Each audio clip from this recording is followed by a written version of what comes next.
Okay, so I'm going to be walking you guys through our trauma med kit square style with the rip away feature.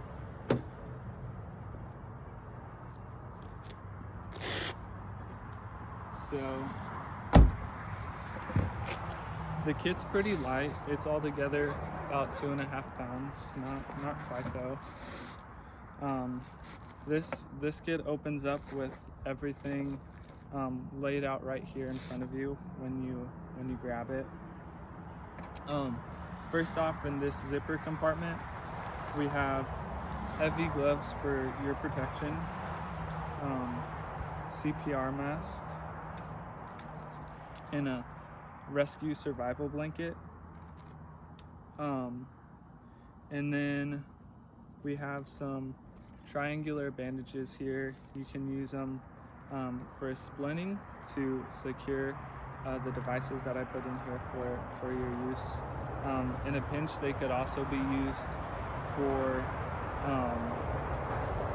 bandaging because we have sterile 4x4s in here as well. Here are the splints that are in the kit. So I included 2 in here, that way you could take care of a long bone fracture of the leg and be able to have everything you needed for splinting that. I'll be doing a video on that here soon to show you some ideas.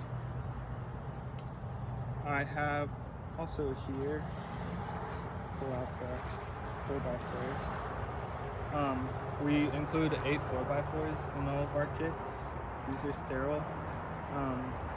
So they're mainly for bandaging wounds. I have a rolled bandage here, which is pretty adaptable to a lot of situations for bandaging the head or bandaging the extremities. That's sterile as well.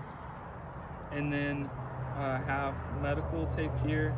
We use it for our chest seals, so I'll be posting a video of that soon. I just took it, and it's for entrance and exit wounds, and showing you guys how to use it here. It has some different uses, but we're using it as a chest seal replacement in these kits. So like I said, the medical tape secures that.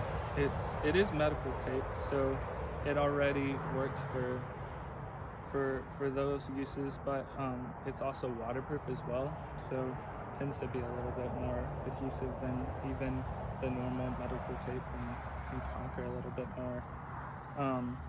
The tools that I have in here are adaptable to smaller injuries. This kit's mainly focused towards more life-threatening things, but easily with medical tape and gauze you could essentially create a band-aid at any time of any size. I have trauma shears in here. Most of these things are easy tear, but if you need to cut something, then I've provided that in there for you as well. We have a flashlight because you can only render as good medical care as you can render that you can see. So you can clip it on your hat to be able to see what you're doing in front of you, or put it in your mouth or whatever,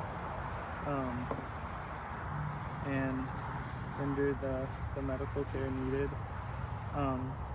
So this is a cat style tourniquet. It's for life-threatening bleeds. So that's about it. This kit doesn't have anything for pain or anything to clean wounds, and those are comments and questions that I get sometimes on these kits. But this kit isn't designed to be a substitute for going to the ER. It's designed specifically to be able to extend the life expectancy of something that would normally end up being critical in taking the life of the person, and it just takes that and extends their time out so they have better chances. But yeah, thanks for watching the video, and like it and stay tuned for some more. We have a natural disaster kit launching this week that I'll be walking through as well here soon. But have a good one.